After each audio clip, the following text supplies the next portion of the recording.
Yes, welcome along to an international special of the Play On podcast, your weekly football fix of all things Scottish football.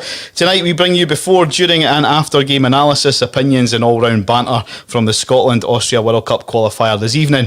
You may have already noticed we've got a slight alteration to the normal Play On lineup. Anthony Brown's sitting on the bench tonight. We've brought in a standby off the subs bench. We've got Mr. Si Rennie on board tonight.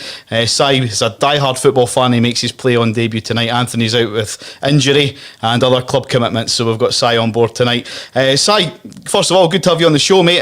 You followed Scotland. Thanks for having me. You're welcome, mate. I mean, you followed Scotland quite a bit in the past, haven't you, mate? Yeah, been lucky. Managed to get to the World Cup in '98 when we were last in a tournament. Been over to Italy, obviously France. We went again to see them against obviously France. France, mate. Paris. And then been down south to see them against England at Wembley when the new one was opened. So, yeah, done a few wee travels with them. It's been good. What's it like being part of the Tartan Army, like representing Scotland overseas? It's absolutely class to be together as a nation, and obviously all your club supporting goes out the window and everybody's together, and there's just thousands of yous that are looking to have a good time and hopefully get a result. Not very often we get a result. But it's the game, it's the banter, meeting the foreigners who honestly love us, they lap it up. It's really, really good. Well, we've touched on the Play On lineup, Stephen. If we look at tonight's game, what's your thoughts on the Scotland lineup? It's been announced, and I'm going to get it displayed here on the screen as well. What's your thoughts on the way that Steve Clarke's lining up his men? It's quite difficult to kind of try and guess what the... Obviously, we know what the 11 is, but it's hard to kind of judge what formation they're going to play. I mean, obviously, it looks that McTominay is going to be moved into midfield, which I think is a really good decision because he's been absolutely on fire for the second best team in England at the moment. So that makes sense.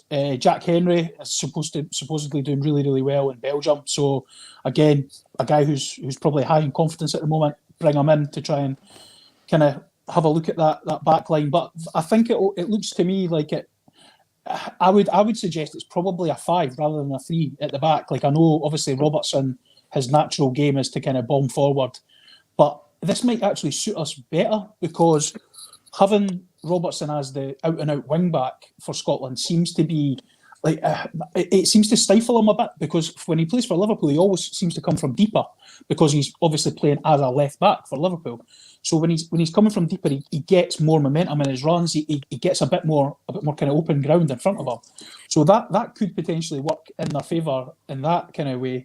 I really don't know how they're going to set up the midfield either, because obviously Stuart Armstrong and Ryan Christie both being in there would neither of them are kind of out and out wide men that you would sort of say that they're going to play with out and out wingers. So I think probably Christie will play off of Dykes. It surprises me that they haven't just pitched Che Adams straight in there, but obviously he's going with a tried and trusted kind of group of guys that he knows. I mean, Jack Henry and Grant Hanley are coming in there, but Grant Hanley's been part of his squad before, and I think if it wasn't for the fact he had got injured, he would have probably played on all those games ahead of Declan Gallagher the first time round. So it looks like a reasonably strong squad for Scotland. To me, it looks like a counter-attacking team. It's going to have like you'll have McTominay and McGinn in the middle, just pivoting, covering the defence when needed to. But it's really, really, really important for Scotland that either Christie, McGinn, or McTominay, because he's been scoring a few goals for United as well. So they need to get up and get close to Dykes at every opportunity, because we've seen in previous games he's good at holding the ball in. He's technically a pretty good player, but there's only so much you can do that if the rest of your teammates are 30, 40 yards behind you. So I think it's really important that they try and get A, service time, and B, they need to try and get as close to him as possible. Absolutely. While we're talking to you, Stephen, there's a few comments coming in, just like on a Monday night. Do keep them coming, lads. We'll try and touch on as much as possible. You're smirking, Stephen. I think you know what's coming, don't you? Hi to David Kelly. Can't wait to see what the lads have to say about the Hearts score. Obviously, you're a well-known Hearts fan, Stephen. What is your thoughts on the result the other night from the non-league side, putting the Jambos at the Cup? I hate to say this, but I actually predicted it. It's that's the most scathing part of it, to be honest. That as much as it's the most embarrassing result in probably in Scottish football history in terms of the Scottish Cup. I mean, people will compare it to Inverness Cali, Super Cali go ballistic and all that, but there's nowhere near that level. I mean, they're a good side for the level that they play at, but it's absolutely like ridiculous. I mean, for me, and I think a lot of Hearts fans, that's the end of the line for Robbie Neilson and his coaching staff. And that sounds ridiculous, being 16 points clear at the top of the league. But if you actually add it all together, the style of play, the way that they've been kind of going about their business in the Championship, they don't seem to have a clear plan on how they're kind of building for the future. You could let these sort of things slide if it was a team of young boys that they were obviously sort of saying, right, we're building, and by next year, these guys will be in a much better position. But it's a team of highly, highly paid, experienced players. I mean, Robbie Neilson, now that Derek McInnes is away for Aberdeen, Robbie Neilson is I think the third highest paid manager in the country. Mm-hmm. So I mean that you just cannot forgive that. It's embarrassing beyond belief. But as I say, it's the most scathing part about it is it wasn't that much of a surprise. Exactly. I mean, Stevens as well saying the Brora Rangers striker should be in there in the starting lineup for the Scotland team tonight. Si, you're also I knew we were going to get it stinking the night somehow. I knew it. Si, you're also a Jambo, mate. I didn't want to touch on this for too long, but I mean, that's the worst result in the club's history, surely, is it not?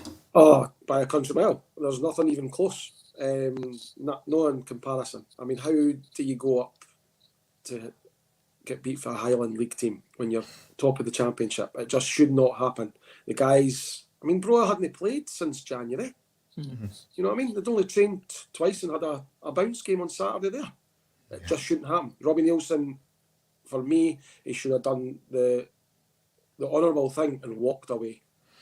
Well, time will tell. There's still time for it to happen. I believe there's talk of protests and stuff. But let's move away from that. We talk about this on a Monday night. We're looking ahead to the big game tonight. Scotland versus Austria. It's a 7:45 kick-off. We'll be with you right up until then, and then we'll be back at half-time and at full-time. Si, I'm going to stick with you, mate.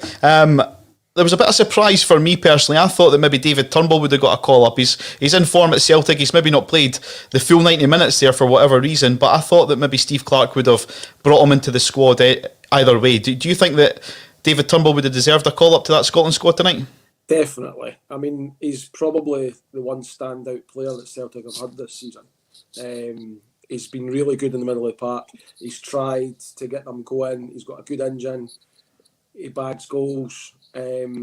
He, for me, should have been in and around the squad. Definitely. Yeah, I'm just looking through some of the comments that are coming in here as well. Stephen, if you have a look at this one here. So for the Euros, we'll have Turnbull, Gilmore, Gold, Campbell, Ferguson, Forrest, Jack, Griffiths and Patterson possibly all still to come in to that squad. I mean, there's an array of talent on the bench tonight as well, as you mentioned, Che Adams. Things are looking not bad for Scotland, mate, are they? It's always the case for Scotland that they seem to always get, it's either feast or a famine. They always seem to get a group of good players, but they all seem to play either the same position or like we've got a raft of good left backs. We've now got an unbelievable squad because as much as you're saying about Turnbull, and I agree completely, but if you look at the guys who have actually been called up, it's very difficult to say, oh well, he should definitely drop out for Turnbull to come in, or Billy Gilmore, a guy who probably 3 or 4 years ago would have, the fact that he was even at Chelsea would have guaranteed him to come in and at least be in and around the squad. But as it stands now, with the likes of McGinn, McTominay, even Kenny McLean, who is a peripheral figure but is doing really, really well for the best team in the Championship in England, it's very difficult to kind of see where these guys are going to come in. But if I was Steve Clarke, I would have been trying my hardest to get these guys in the way that he has done with Nisbet, to get them in and around the group, see how they are around the place, around with these sort of guys, and there's definitely hope for the future, and there's definitely a lot of good, talented players. They've addressed the kind of problem areas being the strikers and the centre half by kind of, well, in recent times moving McTominay and Tierney into the kind of centre half roles, and with the strikers they've went and found an Aussie and an Englishman who quite fancy playing in the Championship. So it does bode well. They've got a good squad. They're very capable, but I think people need to be realistic and look at, I mean, even if you look at tonight's opponents, Austria, they've got a team packed with good players. And what people tend to forget in this country, and I'm just as guilty as anyone else, is you take your eye off the ball with a lot of these kind of European leagues and think that unless they're playing in England, Spain or France or then there mustn't be good players. But you look at that Slavia Prague team that went and just destroyed Rangers over 2 legs. They've destroyed Leicester over 2 legs. It's some of these Eastern European nations have got very, very strong players. So we need to kind of watch out for everybody, I would say, in that group. Yeah, hi to David. Even if you had a wee sub appearance, this is obviously in return to our comments about David Turnbull being included. It would have been good for Turnbull to get in around the squad. No, absolutely, mate. David's actually put another comment on that says that can't see how Christie wants to start. It was pathetic against Rangers on Sunday. I mean, again, he does have a point. Si, I said obviously to Stephen there that it looks like we've got a good future coming up. There's good players still to come into that Scotland squad. How important is it that Steve Clarke's men get off to a winning start tonight in the World Cup campaign? Oh, it's massive, especially at home. I mean, this is the start of your campaign. You get the right result against Austria. You send out a message to Denmark and Israel and the rest of the teams in the group. Denmark have got off to a winning start tonight, away from home. So you're already looking at them being your closest rivals. So you want to go out against Austria at home. Unfortunately, obviously, you've not got the Tartan Army there for home advantage. But you want to go out, give a good performance, and ultimately, you didn't want to get beat, but we could really do with starting with a victory. Yeah, absolutely. I mean, you touched on obviously the strength in the Austria squad, Stephen. I mean, David, is it Alaba? He's probably the most famous in that squad. He plays for Bayern Munich. He tends to play more at the back with Boateng for Bayern, but he does tend to play anywhere for Austria. He's going to be the real sort of one to stop, isn't he? It's like one of these kids that play, like when they play for their school team, they're maybe playing a professional setup, but when they play for the school team, instead of playing left back, they'll go, no, I'm playing up front today. But I think this all came about because, as I say, 4 or 5 years ago, Austria were not really a strong squad of players. They were and he could come in and dictate where he played. But I think now they've got a lot of sort of strength and depth, a lot of Bundesliga like talent in their squad. He is still the standout player by a country mile, but I think you'll find he's also getting older himself as well. So I think you'll find he'll probably, I would think he'll probably sit deep, try and get on the ball, get a bit of space. That's maybe why Steve Clarke has kind of gone for the Christie and Armstrong combination, is sort of make sure that at no point does he get a lot of time on the ball and can kind of dictate the pace of the game. Yeah, they've got a lot of talent in that team. The starting 11 is massively talented, but as we've said, how strong is the Bundesliga compared to the English leagues? It's difficult to kind of gauge that. Yeah, exactly. So, I mean, what have we got? We've got 15 minutes to kick off. I'm after your prediction, guys. Si, how do you see tonight's game panning out? What do you think the score will be? Scorers? Pretty tight. 1-0 Armstrong. Oof. 1-0 Armstrong. Stephen, yourself? I'm sorry to say this, guys, but I'm going for 1-0 Austria. It's so unpatriotic. It's unbelievable. Listen, I'm just being realistic. Blue top on. Listen, I don't want that to be the result. I don't want that to be the result at all. I am not anti-Scotland. I'm just realistic. I just think that Austria are a good side.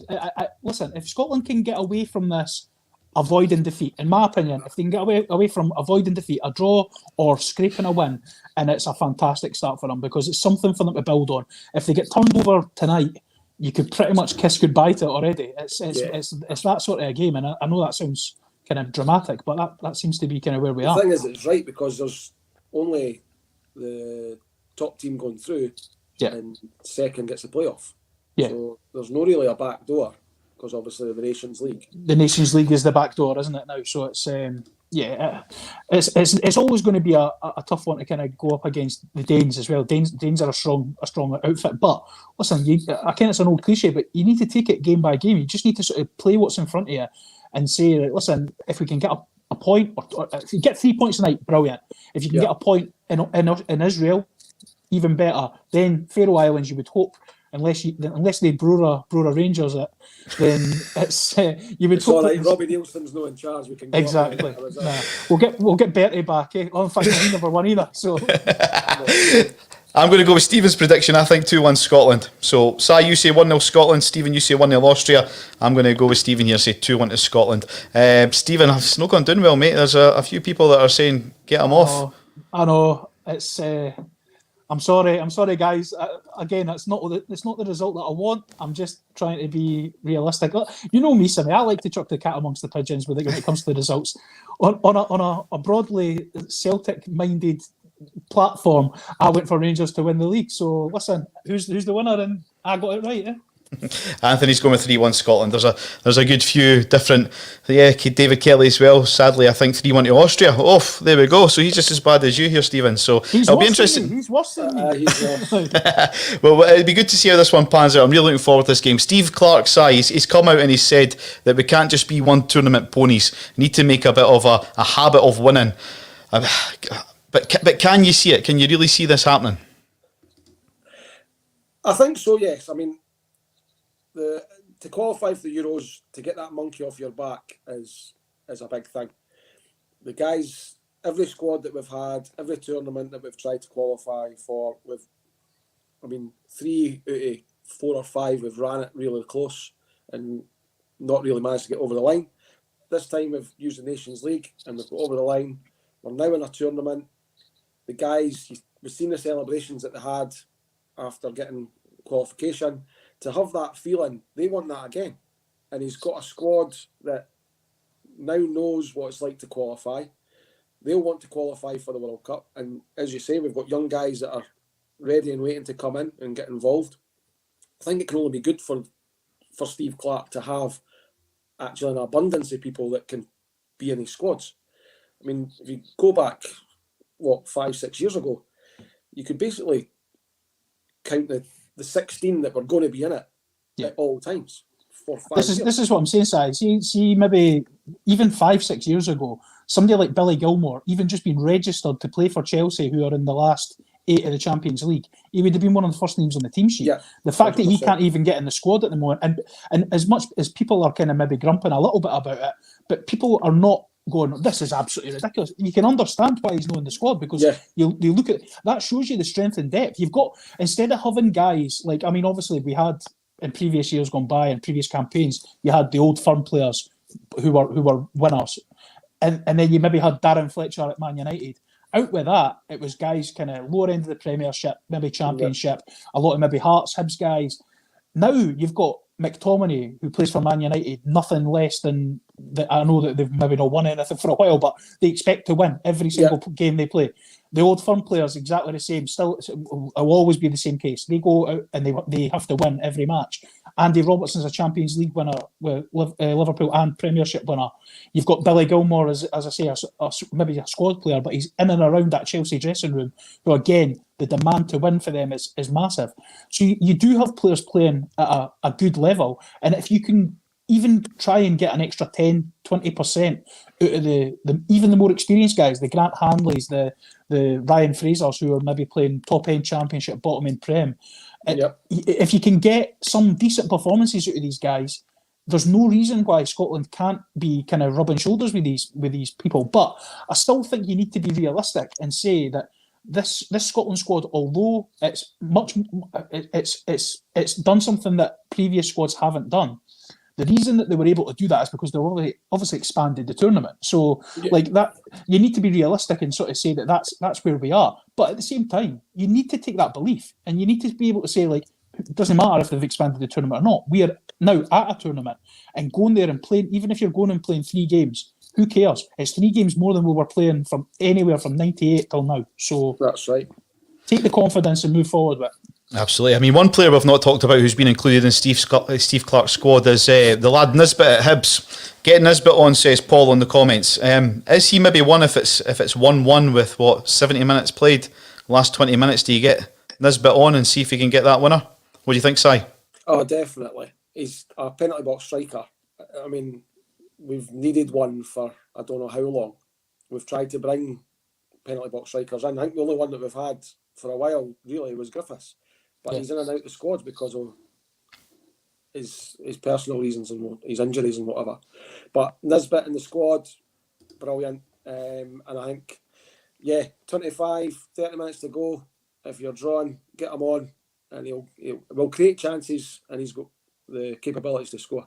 Yeah, I mean, David kind of agrees with Paul, whose comment was just up. I'd make sure he gets some game time in these games for sure. I think he's a cracking player. I mean, he certainly knows where the back of the net is, that's for sure. And he's young enough to maybe build the squad and, you know what I mean, get the vital goals for Scotland. I think if Scotland are having to chase the game at any point, so say for example they do go behind and they are having to chase the game, for me the logical thing to do is take Dykes off and take off one of the midfielders and put on Nisbet and Adams and give them something different to try, because these Austrian defenders, if they're playing up, Dykes is going to play with his back to goal most of the game. He's going to get the ball in. If you're then completely changing that and bringing on two guys who are going to run in behind, run the channels, it causes confusion.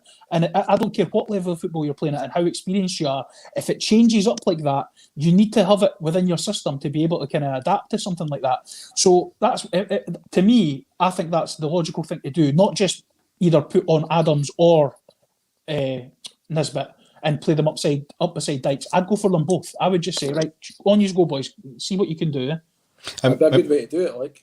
I mean, that's obviously what we want to see as supporters, but I mean, Steve Clark's in that hot seat. There's a lot of pressure on him. Will he really have the bottle side, do you think, to make a double substitution like that in these crucial games?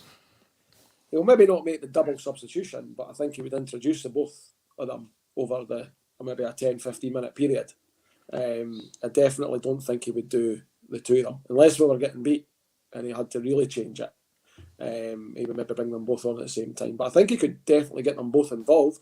And there's no reason not to. There's two really good strikers. Nisbet got the goal that he needed last week. Che Adams has been scoring a few goals for Southampton. He's in form, so yeah, get them involved. Absolutely. I mean, Nisbet's been quite vocal about trying to get a move away. He was saying how obviously he wanted to get that move to Birmingham. If he can get in form for Scotland, then there's every chance he will get a bigger move. I mean, that's Stephen saying Nisbet for Celtic. I take it Stephen's a Celtic fan. I mean, that would be interesting to see Celtic. Would you take Nisbet if he can start showing that he's got form that he's got at Hibs at the international level? That would be interesting to see. Do you think that he could get a move to a club like Celtic, Stephen? Yeah, I mean, I don't see why not. Like, I think obviously, I mean, there's a lot of chat that Griffiths is going to be leaving Celtic in the summer. Obviously, I think we would imagine Edouard will be leaving as well. So even if he's coming in there as part of a rebuild, maybe just for as a couple of strikers that they're going to bring in, I think he's definitely a guy who you look at him and you just immediately think a good manager could work with him. I mean, I think even Jack Ross has improved him in the time that he's been at Hibs, which is a pretty short period of time. I think he's improved again. He's kicked on. This is a guy who wasn't good enough for Partick Thistle and dropped down a few leagues. It's very similar to Shankland in terms of something seemed to click in his head and he just sort of got himself really fit and went from Wraith to Dunfermline to Hibs. And there's no reason why he can't take maybe one or two more steps on beyond that. But again, it's all going to be on him. The positive thing from a Scotland point of view is that when things didn't seem to go for him with the kind of Birmingham situation, from everything that Jack Ross has said, his attitude was absolutely spot on. He came out the team for reasons because they thought maybe his head's not there, and then the team actually started playing pretty well. But he's got himself back in the team and he's kind of fighting for his place, so that can only bode well for the kid. Yeah, I mean, as we discuss this chat tonight, pre-match, the players are in the dugout at the moment. Sky Sports have got a close-up Andy Robertson. He looks focused. He looks like he's ready to go. I did see a comment earlier on that someone said, is this going to be the match that Andy Robertson turns up? There we go, I found it. Will tonight be the game that Robertson eventually turns up for Scotland's side? I mean, he plays at the highest level down in England. Like you said, Stephen, he's a Champions League winner. He hasn't really shown the form at international level that he has at sort of domestic level for Liverpool, has he? He's not, and I think it's difficult to take the transition from playing for a club like Liverpool to take it into the national team to be as good as he is for Liverpool. The way that Liverpool play is not the way that Scotland play. He's got to adapt the way Steve Clarke wants him to play. I think when he does get forward, which is not as often as he does for Liverpool, he does okay. But you're not going to get the same career in forward and not even thinking about who's covering him. That's spot on, Si. That's spot on, because when he's playing for Liverpool, you've got to remember, he bombs on in that system. He's got the full backing of the manager to do that. But he also knows he's got Gini Wijnaldum, he's got Jordan Henderson, who will just drop in and cover him. And there's no. Whereas for Scotland, as much as he's got talented teammates, they don't work with each other day after day after day and know that system inside out. So he's probably still got half a brain thinking, I'm not going to keep careering forward here just in case we get caught on the break. No, I absolutely. think if be given a bit of a free roll in a game at a certain time and just told, look, just bomb, then I think we see the Andy Robertson that creates all the chances for Liverpool. That's the players out in the pitch now. They're going through the Austria national anthem. Si, we talked at the very start of the show about how you followed Scotland over to France to major tournaments with the Tartan Army. What's it like being in the stadium, having that flower of Scotland belting out? Amazing. We were in the San Siro for Walter Smith's first game, and honestly, it was spine tingling. The whole away end, and fair few thousand Scots just singing that when the national anthem was getting played was really good. I wasn't there, but one thing I can guarantee: Simon Rennie was crying. That is a fact, 100%. Not at that point. Maybe. Not at that point. Maybe at full time. It was more at full time after we got beat 2-0 and got told we locked in for half an hour. Couldn't they get any more beer? Aye, exactly. So yeah, trolley to collect. Yeah, that's a good story, Si. I mean, we've still got 5 minutes to kick off. What sort of antics did you get up to when you were sort of following Scotland left, right and centre? And that you can maybe tell us clean at 7:45 at night. Remember, this is a family show, Si. This is a family show. Well, we managed to drive Ford Orion all the way from Pennycook to Bordeaux in 17 hours to get to the World Cup in '98. Myself, Craig Stewart, Ryan Brown, Craig Waddell. So that was pretty epic, to say the least. Especially when the other two guys thought that all 4 of us could drive. And 45 minutes to an hour into the journey, Craig Stewart's opened a can of lager, and the 2 other lads have turned around and went, will you not be taking a shot of driving? I don't drive. Down to the 3 years. By the way, that's the way to do it as well. Wait till you're halfway into the journey and then go, oh, by the way, boys, I can't drive. That's it. And to this very day, you're still telling stories like that. I mean, Stephen, how important is it that we write history again and we get to these major tournaments and we can tell the grandkids about the journeys we went down to Bordeaux in 17 hours in a car and over to Italy? We need it as a nation, don't we? It's huge to me. I think we've discussed this before. I have a bit of a love-hate relationship with Scotland sometimes, and I think that comes from the fact that they haven't been at major tournaments. And I think the more, if you think of the next generation of kids, I remember running home from school and watching Scotland play Brazil in the '98 World Cup. If we can get to this tournament and then another tournament and then potentially a tournament after that, kids will then be a lot more engaged with the national team. And I think, as Si said, if you can get the whole nation kind of bonded together, and over the summer, especially if lockdown kind of eases and we can get that buzz around the country for these games, I think it's huge for the national team. Definitely. Absolutely. I mean, Sky Sports just had the sort of line-up up there for Scotland. They are done playing a 3-4-3, which is quite an attacking formation, so it'll be good to see how this pans out. As we said, we're pre-match, we're half-time, and we'll be giving full-time analysis as well. We're hoping it's going to be with smiles on our faces. I do have a new favourite viewer by Anthony. It's class having this pre-match chat. Well done, troops. Sky is brutal these days in Scotland, so we do appreciate the positive feedback. Thanks to everybody that's watched the pre-match. We're going to hand you over now to watch the game in your own comfort. We'll be back at just after 8:30 for the half-time analysis on an international special of the Play On podcast. We'll see you then.